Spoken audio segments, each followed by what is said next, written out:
Let's talk about the January 6th committee. They held their second public hearing, and their star witness, if you will, was Chris Stirewalt. Chris Stirewalt is the former politics editor at Fox News. In fact, full disclosure here, I used to think that this guy was really entertaining on Fox News like 10 years ago. I thought he was very funny, very well, entertaining. He was a good pundit, a good commentator.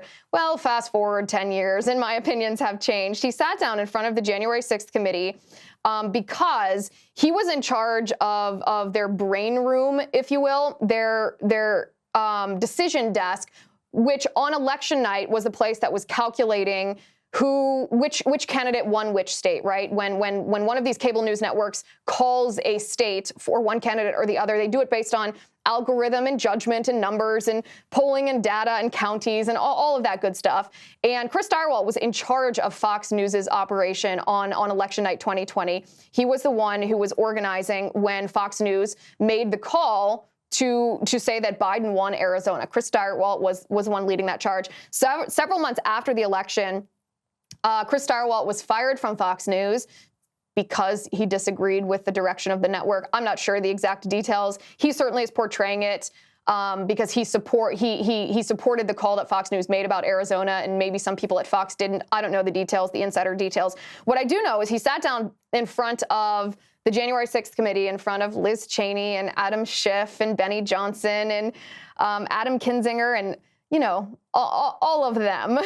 And he testified about the operation of Fox News. And I have to say, before we even look at these clips together, I actually don't quite understand why this information or what Chris Stirewalt did on election night is relevant at all to investigating January 6th. There's only one reason why what happened internally at a cable news channel could possibly be relevant to an investigation by a congressional committee like this. But I want to look at some of this video first. This is before he was formally introduced. Look at what he did. I thank the witness for joining us today. The first panel is now dismissed. Why would you wink like that? Like, really, what's the purpose of that?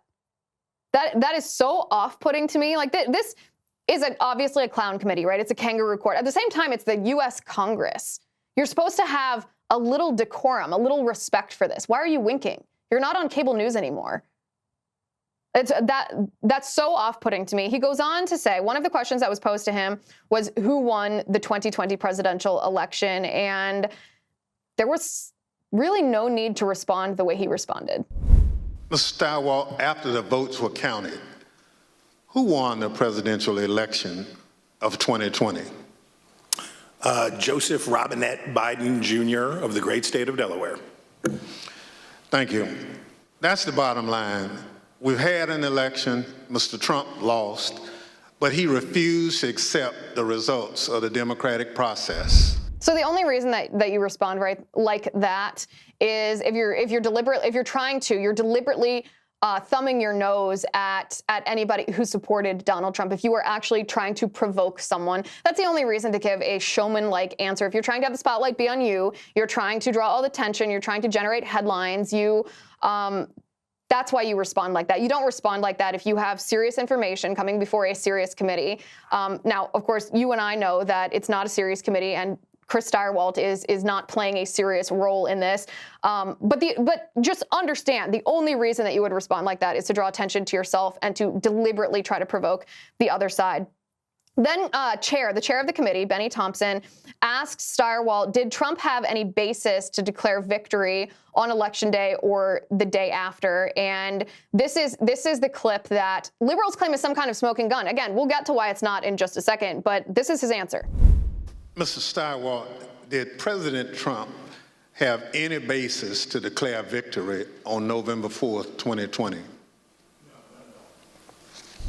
So the microphone is a little bit low. Stirewalt's microphone's a little bit low, but he says no, none at all. And this is where I just think it's funny because the Democrats constantly tell us that Fox News is evil. that Fox News is a lying propagandist outfit, that Fox News is controlled by Russia even, and they completely discredit Fox. They actually want Fox to be yanked from cable providers. They don't want people to have access to Fox. They claim personalities on Fox are, murderers or racists or xenophobes. I mean, you know what all the insults are like. And yet at the same time, when it's convenient for them, when there's one person who used to work at Fox but doesn't anymore, who no longer likes Fox apparently, or who is just embraced this never Trump, this anti-Trump crusade, then all of a sudden what happened inside Fox internally on election night becomes real, becomes credible. And it's, guys, you can't have it both ways. Either Fox News is evil and they're lying propagandists, or they're incredibly credible and their data is tangible. But you can't pick and choose, cherry pick based on what's convenient for you.